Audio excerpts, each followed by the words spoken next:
시청하시기 전에 STV 상생방송 구독과 좋아요 눌러주세요. 세계 각국의 성씨를 탐구하는 시간, 세계인의 성씨 스페셜. 안녕하세요, 개그맨 이상구입니다. 안녕하세요. 노래하는 개그우먼 안소미입니다. 세계 각국의 성씨를 통해 그 나라의 역사와 문화, 사람들의 삶을 들여다보는 시간과 함께하고 있는데요. 지난 시간에 이어서 일본 성씨 제2편을 준비해봤습니다.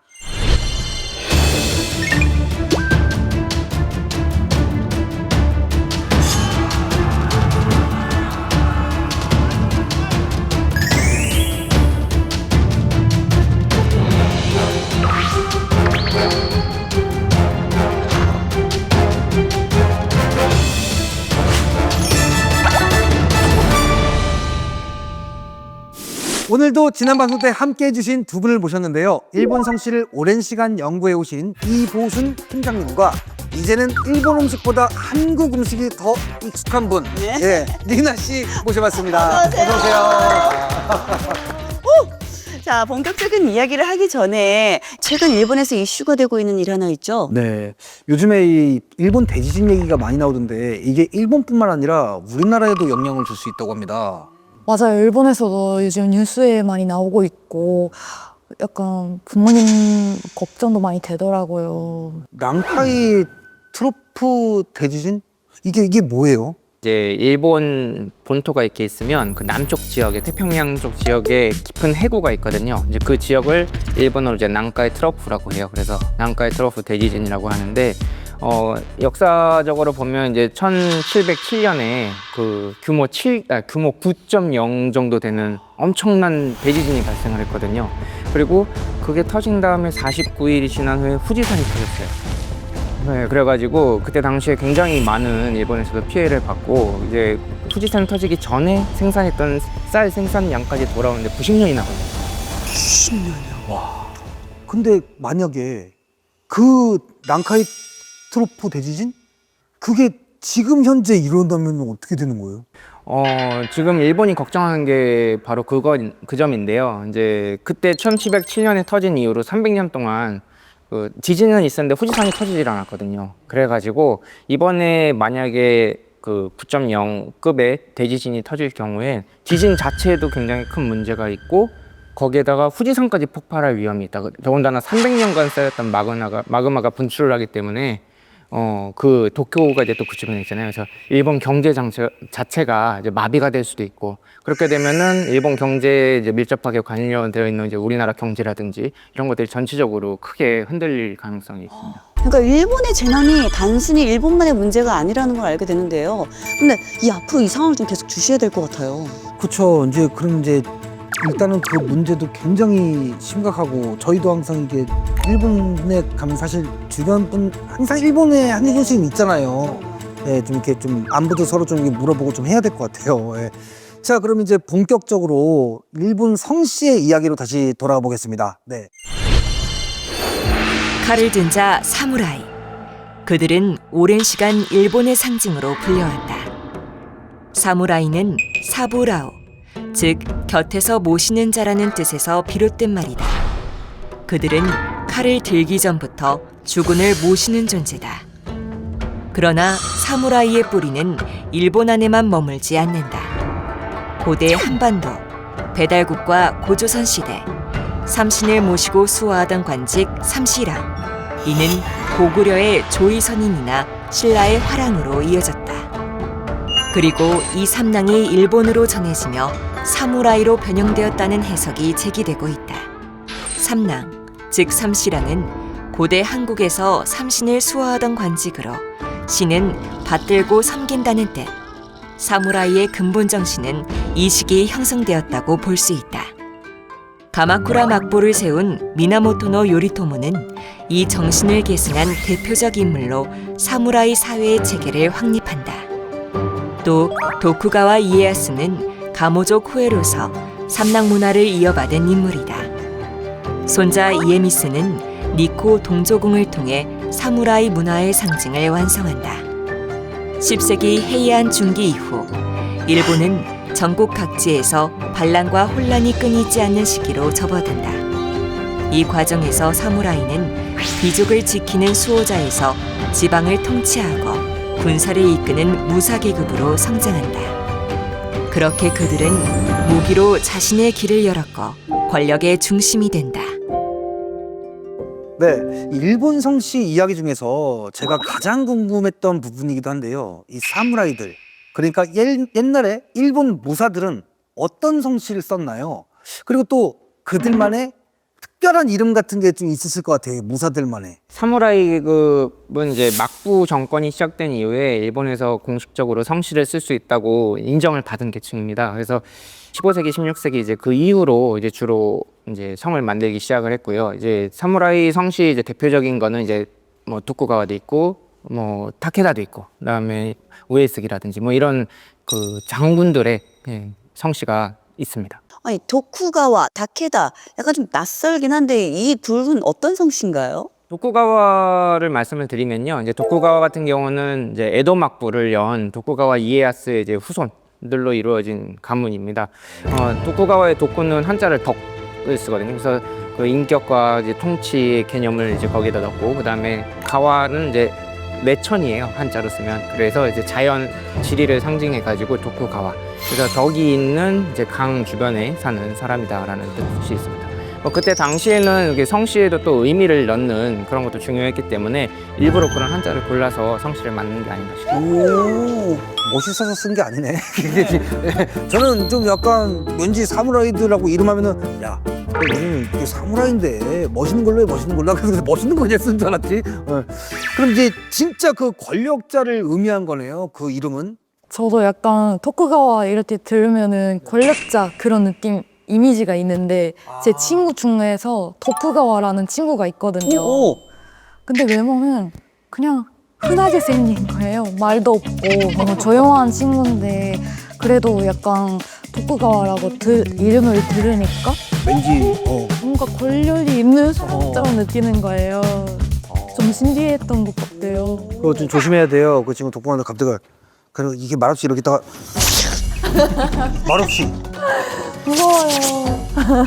도쿠가와 성씨를 말씀을 드리면요. 이제 방금 전에 이제 말씀을 드렸듯이 이제 일본에서 가장 오랜 시간 한 시대를 유지를 한 에도 막부를 연 가문입니다. 그래서 그 가문의 이제 총사령관이 이제 도쿠가와 이제 가문이었던 거죠. 그래서 도쿠가와 이에야스가 1603년에 에도 막부를 창설하고 그 이후에 260년 정도 일본을 통치한 가문이 되겠습니다.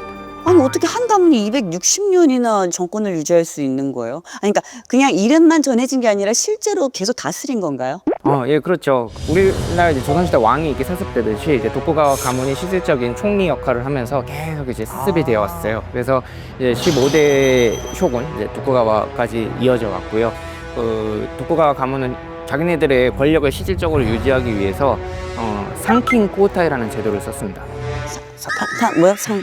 삼킨? 꼬다리라고 뭐라고 했는데 꼬다리를 삼켰다고요? 산킨 코타이라 그러는데요. 산킨 코타이? 예. 뭐예요? 그거는 이제 상킨 코타이는 이제 전국에 이제 있는 쇼군들 다이묘라고 이제 하는데 그 지방 군주들의 가족을 그 볼모로 삼아서 1년마다 이제 그 사람을 교환하는 자기네들 지방에 있던 사람과 이제 에도 이제 도쿄죠. 그쪽에 있는 사람을 이렇게 교대하는 그런 시스템이었습니다. 그러니까 실질적으로 볼모를 잡으면서 충성 안 하면은 어떻게 되는지 알지? 뭐 이런 그런. 이런 것도 무섭네. 이런 것도. 예, 뭐 지금이야 그러진 않겠지만 옛날 애도 이런 것도 무섭다. 이 얘기는 저도 중학생 때 많이 역사에서 배운 것들이고요. 에도에 출근하고 지방으로 퇴근하는 그런 문화가 있었다고 했는데 저도 약간 지금 들으면 웃긴 것 같거든요. 지금이면은 네, 안 되죠. 네, 맞아요. 근데 그때 당시에 정말 그렇게 살았대요. 그러니까 뭔가 되게 평화로운 제도 같으면서도 사실은 완전 그 철저한 통제자잖아요. 다이미어들 이제 각 지방 영주들이 반란을 일으키지 않게 원천 봉쇄를 하기 위해 가지고 이제 가족을 이제 보내라. 이렇게 보통 이제 후계자를 많이 처음에 받았다고 해요. 그래가지고 아무래도 이 정부에 충성할 수 있게 이제 만들어가지고 다시 보낸. 그러니까 거의 좀 이런 말을 해도 요즘 말로 데리고 와서 가스라이팅 시켜서 다시 보내는 그런 느낌인가요? 네. 근데 이제 지방에 있는 영주의 입장에서 보면은 그때 당시에 이제 도쿄까지 가는 데만 해도 혼자 보낼 수는 없잖아요. 그럼 이제 딸린 식솔들이 많고 그러다 보니까 그걸 매년 하기 위해서는 비용이 엄청나게 들었다고 하더라고요. 그래서 그걸 더 걱정할 정도로 그래서 좀 경제적으로 이렇게 좀 압박을 많이 했던. 그런 경제적으로 압박하고 너희 자손 우리가 지금 데리고 있는 거 알지 이것도 하고 이렇게 좀 딱 사실상 진짜로 빼도 박도 못하게 다 가둬놨다. 그런 느낌이네요. 근데 이럴 때 통제가 되면서 약간 전쟁 없이, 큰 전쟁 없이 약간 평화가 유지됐다고 해야 되나요? 오히려 약간 싸우지도 않고 평화를 만드는 그런 힘이 있었던 거 아닌가? 저는 그렇게 좋게 생각을 해요. 그리고 260년을 이렇게 통치를 해왔으니까 뭐 그 가문 자체가 뭐 무조건 이 가문에 260년 동안 말이 260년이지 이 사람이 얼마나 그 당시에는 몇 살까지 살겠어요. 근데 260년을 그 가문에서 다 통치를 한 거 아니야. 그렇죠. 그럼 그때는 사회 구조도 완전히 도쿠가와식이었겠어요? 네, 그 도쿠가와 막부가 했던 가장 큰 일 중에 하나가 신분제를 확실히 세우는 거였습니다. 그래서 일반인들 중에 가장 높은 계급은 이제 농민이고 이제 그 위에 이제 사무라이들, 무사들이 이제 집권을 하는 그런 시스템으로 해서 딱 고정을 시켜놨습니다. 신분제를.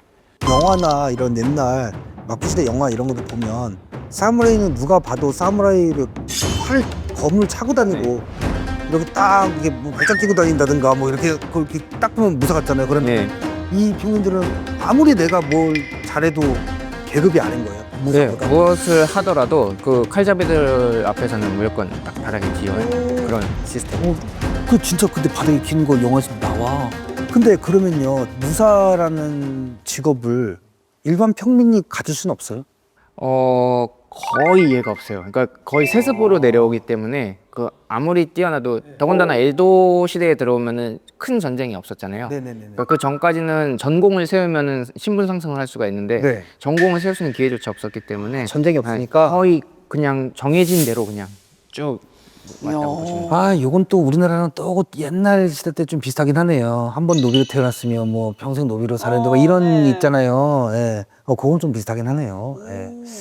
저는 약간 그런 부분에서 그때 당시에는 그 본인은 모를 수도 있는데 억울하지 않나요? 위에 갈 수도 없고 신분이 정해져 있다는 게 좀 지금 세대로 생각하면은 좀 이럴지도 없고 저럴 수도 없고 지금 시대에 일본인으로 태어난 걸 참 다행으로 생각을 하시겠네요. 네, 맞아요. 너무 다행이죠. 네. 기본적으로 유교적인 베이스가 어느 정도 일본도 있었거든요. 그래가지고 상인을 제일 밑으로 놓고 돈이 아무리 많아도 너희들은 농민 밑이다. 뭐 이런 좀 차별된 진짜 통치는 상급 무사들이 하고 이제 하급 무사들은 무사들 안에서도 이제 또 차별받고 막 그랬었거든요.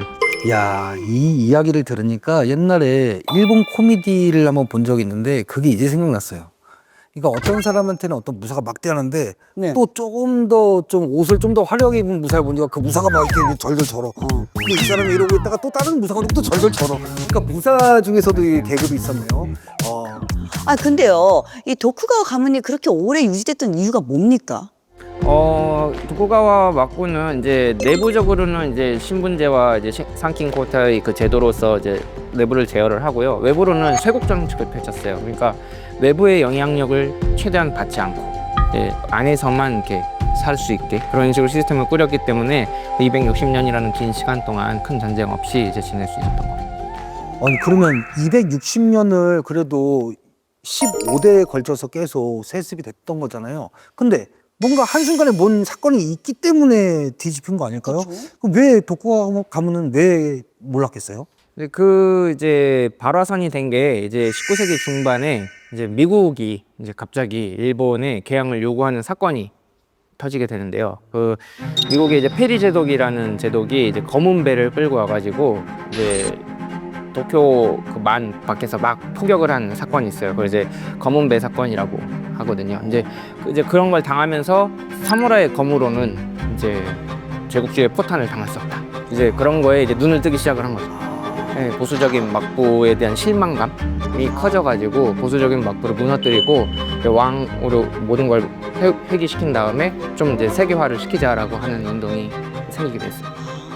근데 저는 그 페리 얘기를 중학교 때 저도 배웠는데 그게 있어서 약간 일본이 약간 폐쇄 나라였던 게 약간 넓혀지고 세계적으로 약간 개방하고 오히려 지금 생각하면 좀 글로벌한 게 중요하니까 약간 좋은 기회가 됐다고 생각을 해요. 저는 일본 사람이 아니기 때문에 이런 사건도 지금 들었고 한데 어떤 부분에서는 미국에서 와가지고 포탄을 쏴서 우리나라를 이렇게 만들었어라고 하지만 지금 시대가 지나서 생각해보니까 그때 우리가 포탄을 쏘고 막 이러지 않았다면 우리는 계속 여기서 그렇게 생각했죠. 칼을 이렇게 생각했겠다 해서 그게 속 슬프긴 하지만 오히려 잘했다라고 지금 생각하는 분들이 좀 네, 그런 분들이 많아요? 많은 것 같아요. 아 많은 것 저도 같아요? 그렇고. 아 본인이 그렇게 생각하시고요? 결과적으로 토쿠가와 가문이 몰락한 이제 계기가 되는 게 최종적으로 이제 보신 전쟁이라 그래가지고 우리나라 말하면 무신년에 일어난 무신 전쟁이 있었습니다. 이제 그때 이제 개혁파와 보수파가 이제 전쟁을 하는데 이제 토쿠가와 가문이 이제 처음에는 전쟁을 할 것처럼 막 하다가 마지막에 그냥 문을 열어줘요. 그러니까 내전이다 보니까 우리 내부의 일본인들의 피를 흘릴 수 없다 이렇게 해가지고 문을 열면서 이제 무혈 입성을 하면서 개혁파가 이제 정권을 짊어지게 되거든요. 결과적으로는 이제 피를 흘리지 않고 이제 새로운 시대를 넘어갈 수 있는 그런 또 하나의 발판이 되지 않았나. 그렇게 평가를 하는 사람들도 많이 있습니다. 그래서 그때 이제 도쿠가와 가문이 완전히 몰락한 거네요. 근데 이제 완벽하게 몰락했다고 보기도 좀 힘든 게 아까 말씀드렸듯이 무혈 입성을 시켜줬잖아요. 네. 그 조건으로 이제 도쿠가와 가문은 유지를 시켜준다라는 또 이게 있었어요. 그래가지고 이제 정권에서는 물러났지만 어쨌든 가문은 유지할 수 있는. 그래서 지금 귀족 신분으로 편입이 돼가지고 지금도 일본 사회에서 이제 암암리 이제 활약을 많이 하고 있습니다. 야, 근데 뭐 한 성씨가 그 시대를 또 열었고 또 자기 손으로 마무리가 된 거네요, 어떻게 보면. 네. 야, 근데 이 성씨 도쿠가와 네. 이게 그 자체가 또 역사의 한 페이지가 또 됐네요. 예. 일본의 역사를 이끌어가는 중심 세력이 된 사무라이. 일본을 260년간 통치한 사무라이 가문 도쿠가와. 도쿠가와 가문은 미카와 지방의 작은 사무라이 가문인 마츠다이라에서 시작되었다. 도쿠가와의 시조 도쿠가와 이에야스는 어린 시절 이마가와 가문의 인질로 보내졌지만 그 경험을 통해 정치와 군사 전략을 익혔다. 이후 오다 노부나가와 도요토미 히데요시와 협력하여 세력을 확장한다. 1566년 이에야스는 일왕으로부터 도쿠가와라는 성씨를 하사받으며 새로운 역사의 장을 열었다. 1600년 세키가하라 전투에서 승리하며 일본 통일을 이끈 이에야스는 1603년 에도 막부를 세우며 초대 서군에 오른다. 이는 일본 역사상 가장 긴 평화의 시대인 에도 시대의 서막이었다. 일본 최초의 본격적인 중앙 집권 체제를 만든 도쿠가와. 막부 체제를 통해 다이묘를 통제하고 상킨 코타이 제도로 지방 권력을 묶었다. 이것은 260년간 전쟁 없는 일본을 만든 질서였다. 도쿠가와 막부는 성씨 하나로 가문, 정치, 신분 구조를 만들었고 15대 쇼군이 모두 도쿠가와 성을 계승했다. 이제 그 도쿠가와 가문은 칼로 그 당시에는 무조건 칼이었지 않습니까? 야, 너 나와 이건데 도쿠가와 가문은 칼을 사용을 많이 안 했다고 들었어요. 그게 이제 도쿠가와가 이제 명장, 덕장이라고 불리는 이제 가장 큰 이유 중에 하나인데요. 이제 도쿠가와 이에야스가 워낙 그 살면서 실패를 또 많이 했어요. 그래서 주변 가신들한테 도움도 많이 받고 그러다 보니까 그 사람을 다스릴 때 이제 힘이 아니고 그 덕으로 이렇게 사람들을 다스려야 된다는 건 또 그런 체감을 한 또 그런 게 있거든요. 그래서 그 에도 시대가 열린 다음에도 그 무조건 힘으로 누르는 게 아니고 될 수 있으면 이제 평화롭게 해결을 하는 방향으로 이제 하자 뭐 이런 식으로 해서 시스템 구축도 그런 식으로 된 거라고 할까요? 그래서 전쟁 없이 칼싸움 없이 그렇죠. 편안하게 이렇게 흘러가게 대신 돈으로.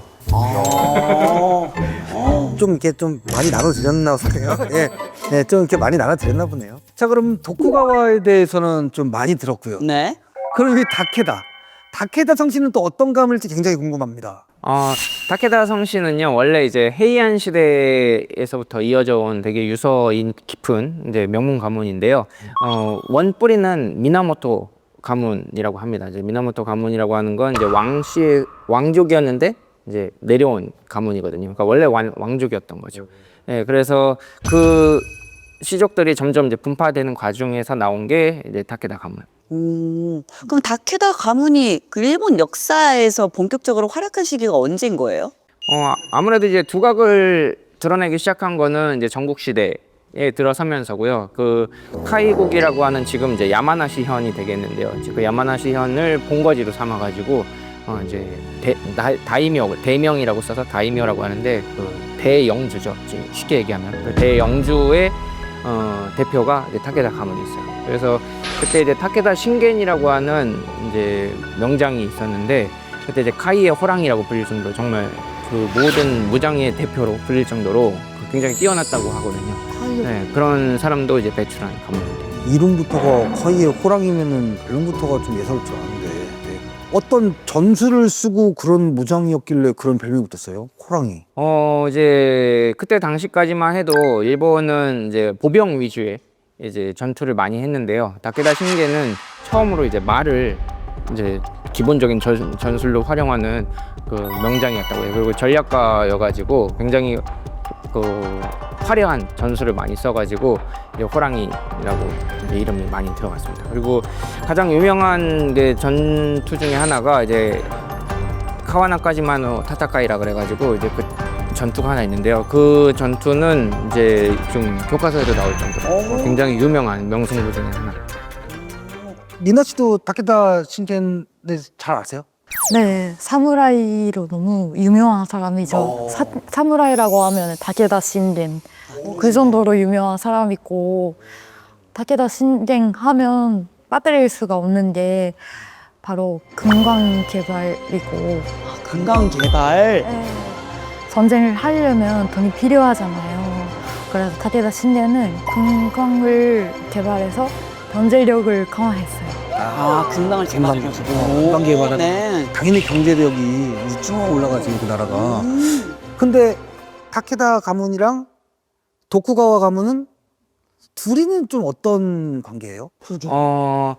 다케다 가문이 초기에, 그러니까 전국시대 초기에는 더 그 세력이 셌어요. 그래서 그 도쿠가와 가문이 다케다 가문에 이제 대립을 하면서도 좀 이게 휘하에 있다는 그런 느낌으로 이제 초반에 이렇게 가다가 아까 말씀드렸던 다케다 신겐이 이제 갑자기 병사를 하거든요. 그 다케다 신겐이 죽으면서 그 가문이 이제 힘을 잃기 시작을 해요. 그때 이제 오다 노부나가랑 다케다 가문하고 이제 전투를 하는데 그때 도쿠가와가 오다 노부나가에 붙어서 오다가 이기거든요. 이제 그렇게 되면서 결국은 다케다 가문이 약화가 되고 이제 오다가 힘을 얻고 그게 나중에 이제 도쿠가와까지 연결이 되는 이제 그런 식으로 흘러가게 됩니다.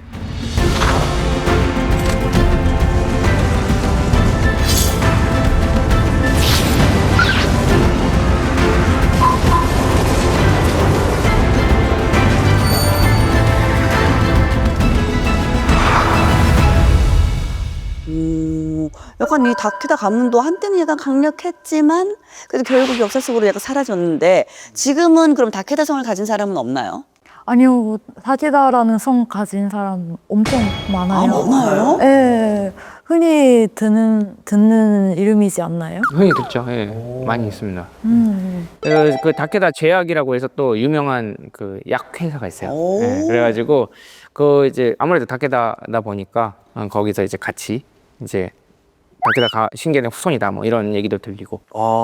자, 그럼 도쿠가와 못지않게 사무라이 가문으로 일본 역사의 한 페이지를 장식한 진짜 대단한 가문은 맞네요. 그렇죠. 예. 일본 전국시대 카이의 호랑이라 불리던 사무라이 가문 다케다. 다케다 성씨는 칼과 논, 전쟁과 백성이 함께 있었고 싸움을 잘하지만 땅과 사람을 아끼는 가문이라는 의미를 담고 있다. 다케다 가문이 역사에 이름을 남긴 시기는 전국시대, 카이국, 지금의 야마나시현을 본거지로 삼아 다케다 신겐이 가문을 대표하는 무장으로 성장한다. 그는 전략가이자 민생가로도 이름을 떨친 인물이다. 기병 중심의 전술로 일본 최강 군세를 조직했고 금광 개발과 신겐 법도를 통해 영지를 안정시켰다. 홍수 피해를 막기 위한 신겐독은 지금도 전설로 남아있다. 절대 권력이었던 다케다 가문은 오다 노부나가와 도쿠가와 이에야스 연합군과 맞서며 일본 권력을 놓고 격돌한다. 결국 1575년 나가시노 전투 패배 후 세력이 급격히 약화되었고 1582년 역사의 뒤안길로 사라진다. 다케다는 그 이름 하나로 전쟁을 지휘하고 백성을 지키고 역사의 흐름을 바꿨던 사무라이 가문으로 남아있다. 지금도 신겐공 축제를 통해 다케다 가문을 기리고 있다. 다케다와 도쿠가와는 단순히 그러니까 가족을 의미하는 성이 아니고 가문이 가진 힘과 통치권을 상징했던 성이잖아요. 이 성씨들은 원래부터 존재했던 건가요? 이런 이제 무사들의 성씨의 기원은 좀 묘지라는 그 개념에서 좀 시작을 해요. 그거예요? 묘지 막 이런 무덤 이런 거요? 설마 그러겠습니까? 묘지라는 건 이제 이름 명자에다가 이제 글자 자자를 써가지고 일본어로 이제 묘지라고 읽는데요. 이제 원래 이제 중세 일본 무사들이 이제 각지 자기 영토들을 확장을 해 나가는 과정에서 그 자기네들이 땅으로 삼은 그 땅을 묘된이라고 이제 했거든요. 그래서 그 묘된의 이름, 그러니까 그 명전이라고 쓰는 거죠. 그러니까 자기네들이 다스리던 땅의 이름, 이제 그거를 따가지고 이름으로 삼는 게 이제 묘지라는 겁니다. 그러니까 약간 시도하는 내가 이 땅의 주인이야 맞나요? 그거 이제 성씨로 인증을 하는 거잖아요. 그렇죠. 이제 그런 식으로 이제 기록이 남아 있는 지역 같은 경우면 최소 몇백 년 뭐 이런 거는 이제 금방. 근데 저희가 지난 방송에서 말했던 이 메이지 유신 이후에 그 이후에 또 일반 사람들도 묘지를 가질 수 있게 된 건가요? 그렇죠. 정확히 이제 말씀을 하신 거예요. 그러니까 메이지 유신이 있는 다음부터 일반인들은 묘지를 쓸 수 있었어요. 정식으로. 정식으로. 네. 그래서 그때는 이제 자기네들이 원하면 유명 사무라이들의 묘지를 가져다가 그냥 붙여놓기도 하고 그런 경우도 있죠. 약간 원래 그 묘지를 갖고 있던 사람들 기분 안 나빴을 수도 있겠다. 네. 그치. 우리가 어떻게 이거를 해온 건데 네가 지금 갖다 확 쓰냐. 그럴 수 있어. 그러니까 일본 성씨의 뿌리는 대부분 이 묘지, 그러니까 무사의 땅 이름에서 시작된 거라고 할 수 있겠네요. 근데 리나 씨, 이 주변에도 무사 묘지에서 나온 성씨를 가진 사람이 있어요? 할머니 쪽에서 시마즈라는 성이 너무 많은데 묘지가 너무 많은데 네, 그 성도 무사묘지에서 온 거라고 들었습니다. 할머니 쪽에서? 네, 그쪽은 다 시마즈 씨예요. 시마즈 가문은 그 카고시마번을 중심으로 한, 지금 카고시마 현을 중심으로 한 그 대영주였어요. 그래서 한때는 그 큐슈 전역을 차지하기 직전까지 갔다가 이제 토요토미 히데요시한테 져가지고 다시 이제 나중에 후퇴를 하는데 그 정도로 이제 큐슈에 큰 영향력을 미쳤어요. 그러면은 할머니 쪽이 또 그쪽 가면 귀족이죠. 할머니 쪽이. 해이안 시대 귀족을 섬기던 무사들은 이름보다 충성심으로 존재를 증명했다. 하지만 시대가 흐르며 무사들은 자신이 지배하는 땅의 이름을 따 묘지를 사용하기 시작한다. 성은 곧 영토, 지배의 선언이 되었다. 에도 막부 시대가 열리면서 각 지방 무사들에게 영지가 부여되고 무사들은 묘지를 통해 정치적 질서를 세워나간다. 성은 더 이상 출신만이 아니라 권력 그 자체가 된 것이다. 묘지는 아무나 쓸 수 없었다. 귀족과 무사만이 묘지를 가질 수 있었고 서민들은 이름 하나만으로 살아가야 했다. 사무라이들은 성씨로 자신의 땅을 주장했고 성씨로 나라를 나누었으며 그 이름으로 세대를 이어갔다. 지금까지 이 사무라이 성씨에 대해서 이야기를 해봤는데요. 그런데 일본에는 사무라이 성씨 외에도 귀족 성씨라는 게 또 있다고 들었어요. 그럼 귀족 성씨는 이 사무라이 성씨랑 다른 거예요? 사무라이 성씨들이 이제 무사 중심이었다면은 이제 귀족 성씨라는 건 문사, 이제 문관들이 중심이 되는 성씨가 되고요. 뭐 전 시간에 얘기했던 이제 후지와라라든지 그다음에 뭐 스가와라 씨 가문이 뭐 대표적인 가문이라고 할 수 있겠습니다. 자, 그러면 이 귀족 성씨라고 불렸던 후지와라와 스가와라? 스가와라. 예, 스가와라에 대해서 또 안 물어보고 또 넘어갈 수는 없지 않습니까? 저희가 예. 일본 역사에서 가장 힘이 셌던 가문이 바로 그 후지와라 가문이에요. 그 시대 동안 정치의 중심이 있었는데 그때가 귀족 문화를 꽃피웠던 시기예요. 그 헤이안 시대라는 시대는 이제 상당히 평화로운 시대였기 때문에 이제 귀족들이 정치와 문화를 이렇게 많이 주도를 했거든요. 후지와라 가문은 이제 왕의 이제 외척으로 들어가면서 실질적으로 정치 경제를 이제 장악을 하기 시작을 했고요. 뭐 한 200~300년 그 헤이안 시대가 시작된 중기 후기로 가면은 교토 전체의 뭐 카라이 뭐 후지와라시 뭐 그 정도가 될 정도로 굉장히 강력한 귀족 가문이었습니다. 오. 근데 뭐 혼인 관계를 이용해서 권력을 잡고 정치에 관여할 수가 있어요? 맞아요. 그래서 후지와라 가문은 오랫동안 실질적인 일본 권력자로 군립할 수 있었어요. 그래서 혼인 정치라고도 불려요. 그 조선 시대에도 그 외척들의 정치가 있었잖아요. 예, 뭐 그거랑 좀 약간 비슷한 것 같긴 한데 이 조선 시대에도 왕비를 배출한 가문이 권력을 잡고 또 이게 국정을 또 운영하고 그랬거든요, 그죠? 예, 맞습니다. 그래서 조선시대에 뭐 유명한 안동김씨 뭐 비슷한 그런 위치에 있었던 가문이 후지와라 가문이라고 할 수 있어요. 그래서 후지와라는 미치나가라는 사람이 이제 그 굉장히 제일 유명한 사람인데요. 그 사람이 이제 정치를 장악을 했을 때는 이 세상은 다 내 뜻대로만 된다라고 뭐 선언을 할 정도로 왕이 있는데도 선언을 할 정도로 왕이 있는데 네, 그 정도로 이제 후지와라 가문이 굉장히 힘이 셌다는 걸 알 수 있고요. 그러니까 아무래도 그 전쟁이 많지 않았던 시기이기 때문에 이제 군사력보다는 실질적으로 그 경제 문화 쪽으로 많이 이제 돈을 돌리고 경제적으로 이제 이용해가지고 권력을 유지를 했습니다. 칼보다는 약간 이것과 이것으로 예, 약간 이렇게 주름 잡는 시대였네요. 예. 진짜 대단한 권력이었던 것 같아요, 후지와라라는 가문이. 근데 그 후지와라 가문이 그렇게 오랫동안 권력을 잡고 있는데 다른 가문들도 또 가만히 있지는 않았을 것 같은데요. 반대 세력은 없었어요? 네, 그때 대표적인 가문이 바로 스가와라 가문이었어요. 네, 스가와라는 후지와라 가문처럼 전체적인 권력을 잡은 거 아니었는데 한국과 문화적으로 엄청난 영향을 끼친 가문이었어요. 네, 학자 가문이라고 할 수도 있어요. 뭔가 학자 가문이라니까 되게 있어 보이는데 여기 어떤 유명한 인물이 있는 거예요?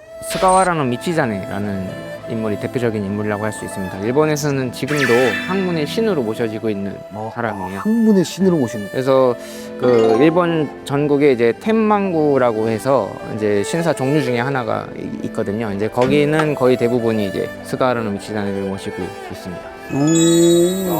네, 맞아요. 가장 유명한 곳이 후쿠오카에 있는 나자이프 텐만구예요. 제 중심 후쿠오카고. 네. 근데 한국 사람들도 엄청 많이 나자이프 텐만구 많이 가더라고요. 드라마에도 일본 여행 갈 때 그런 거 막 이렇게 둘이 뭐 사랑을 이루어지게 해주세요. 그러면서 막 그 합격하게 해주세요. 막 이런 거 많이 하더라고요. 예. 그 스가와라 가문은 조선의 성리학자 가문들이랑 조금 비슷한 것 같아요. 예. 태계 이황 선생님이라든지 율곡이 선생님이라든지 뭐 그런 대표적인 인물 중에 하나가 이제 스가와라는 미치자네라고 할 수 있겠습니다. 근데 이제 그 주변 사람들한테 너무 이렇게 추앙을 받다 보니까 결국은 이제 후지와라 가문에 의해서 이제 유배를 당하게 돼요. 아니 근데 어떻게 학문의 신으로 모시게 된 거예요? 보통 원래 유배시키고 하면은 그 사람 업적 막 지우려고 하고 막 그러잖아요.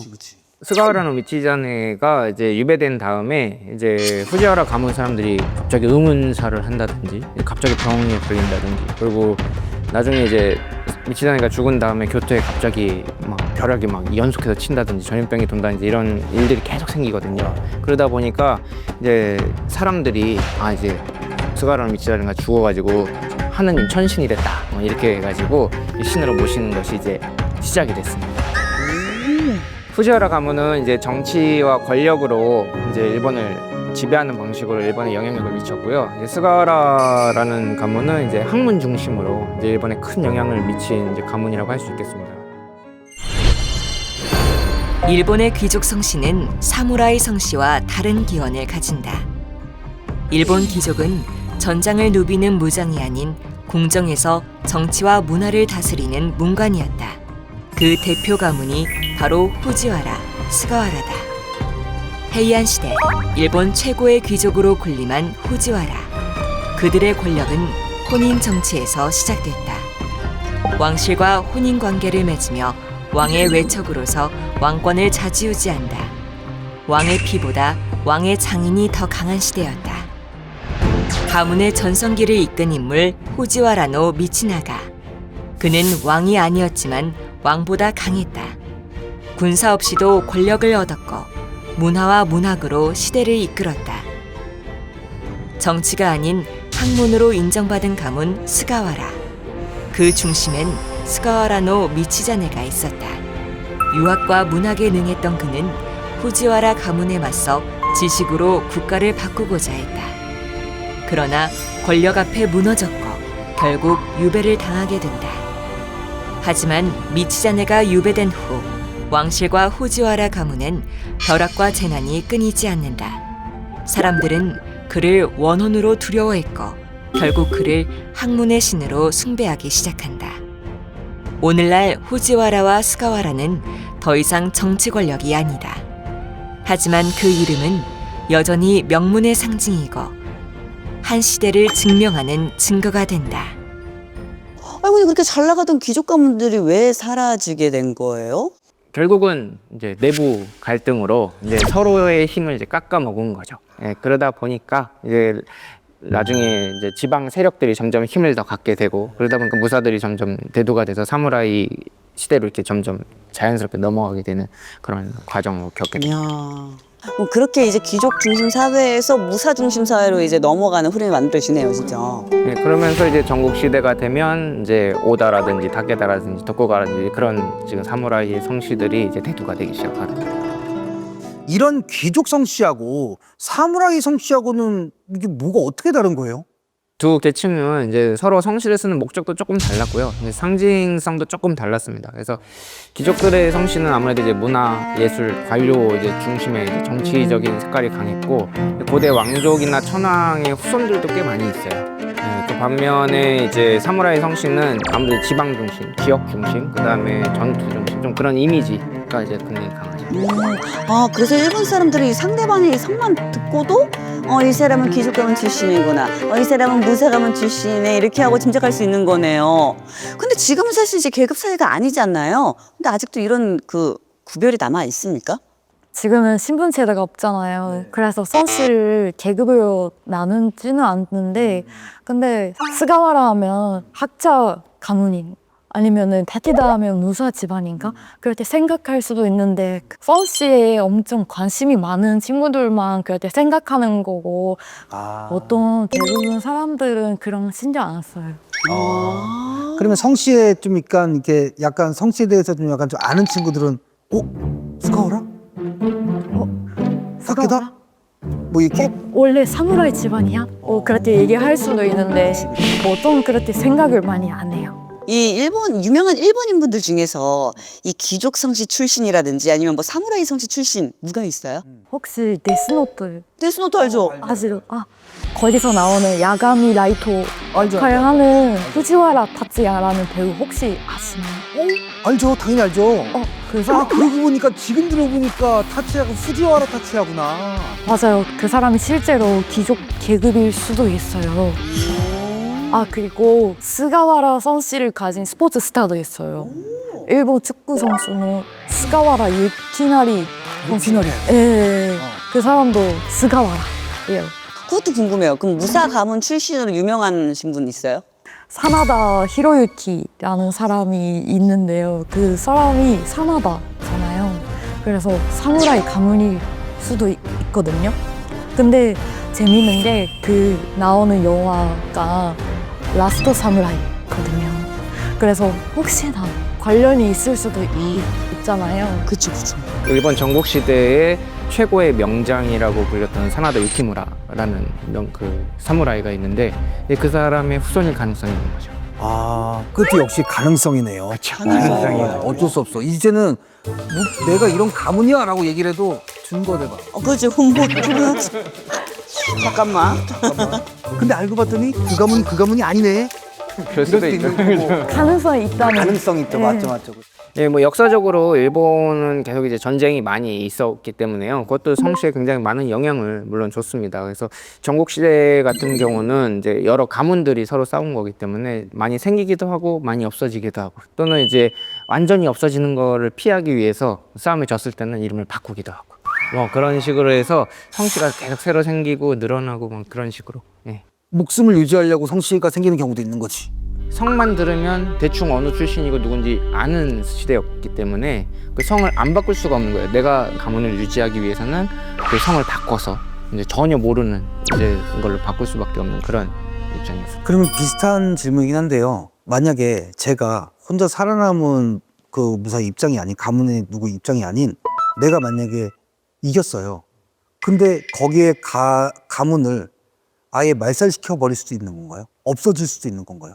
패한 가문을 이제 멸족을 시킨다는 거죠. 그런 케이스는 굉장히 많이, 많아요? 예, 굉장히 많이 있어요. 이미 졌다고 인정하고 닦았는데 어쨌든 이 가문이 더 이상 대가 이어가지 못하게 다. 네. 왜냐면 나중에 커가지고 복수를 당할 거라고 걱정을 한 거죠. 예.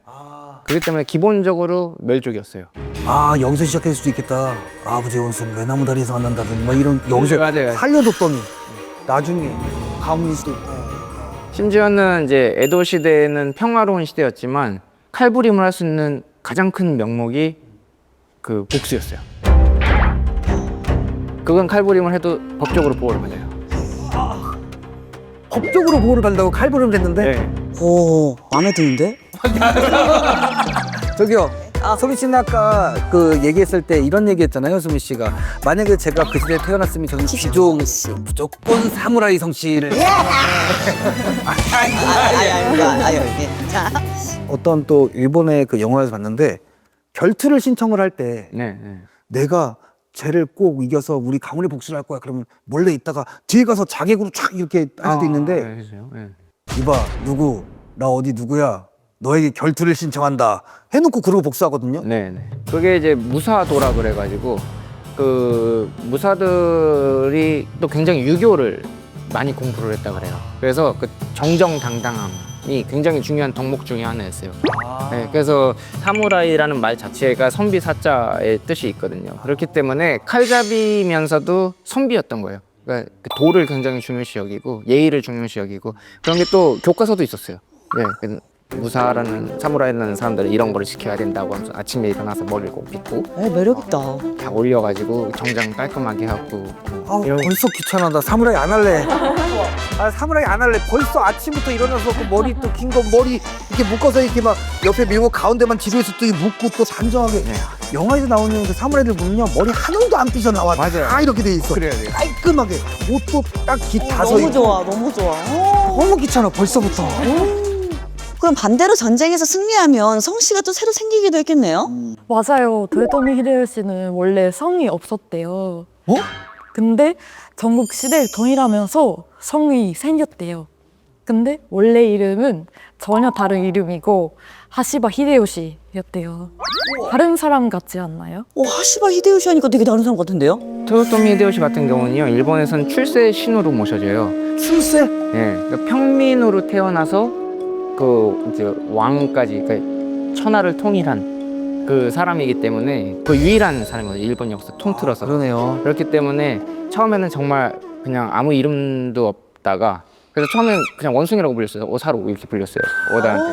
네, 그러다가 나중에 이제 전공을 세우면서 이제 히데요시라는 이름을 붙이고, 이제 그 다음에 이제 하시바라는 성을 붙이고, 그래서 하시바 히데요시로 쭉 있다가 나중에 전국 통일을 하고 토요토미라는 성을 이제 왕한테 하사를 받으면서 토요토미 히데요시 이렇게 바뀌어왔거든요. 그 히데요시라는 이름이 생기고, 그것도 그 원숭아, 야야야, 저 뛰는 애 막 이렇게 부리다가, 와, 이건 진짜로 그냥 출세의 신으로 불릴만하고 모실만하다.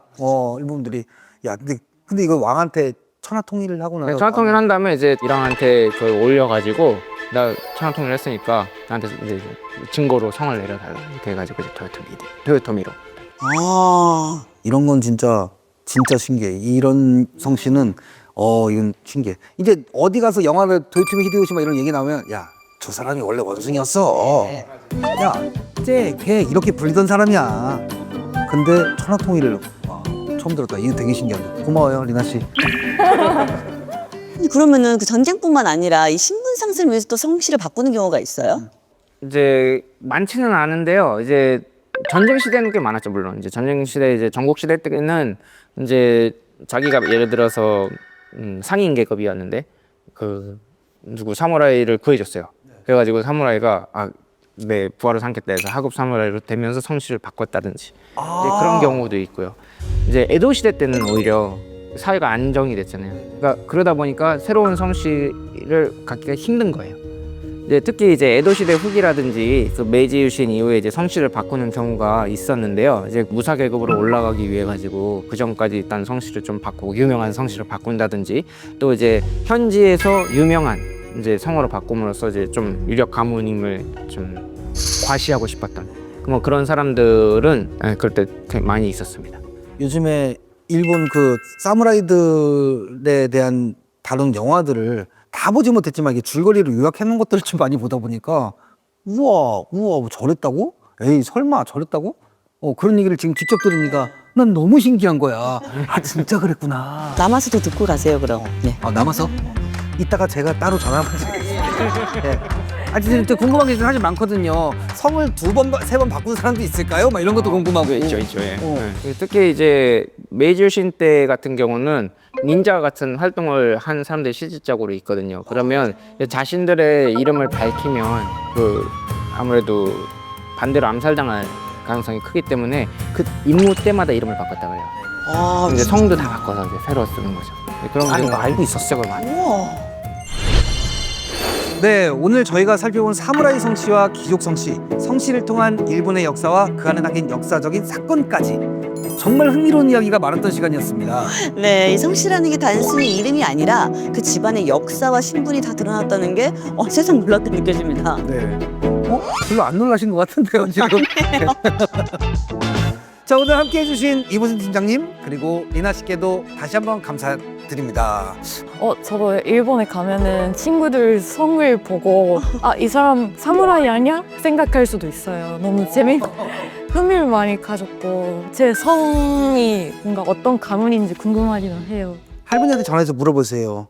할머니가 귀족 가문이셨을 수도 있잖아요. 네. 네, 그죠? 자, 이제는 성씨, 일본 성씨에 대해서 조금 더 관심을. 네, 많이 갖게 됐어요.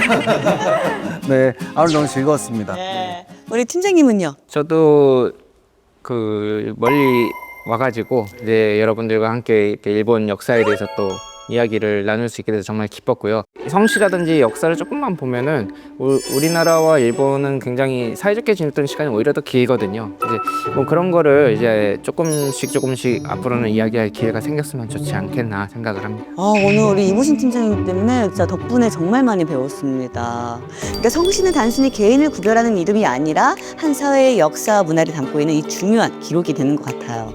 성씨를 통해서 바라보는 것도 역사. 그게 우리가 성씨에 대해 하나씩 알아가야 하는 이유이기도 합니다. 네. 세계인의 성씨 스페셜 다음 시간에 인사드리겠습니다. 감사합니다. 감사합니다.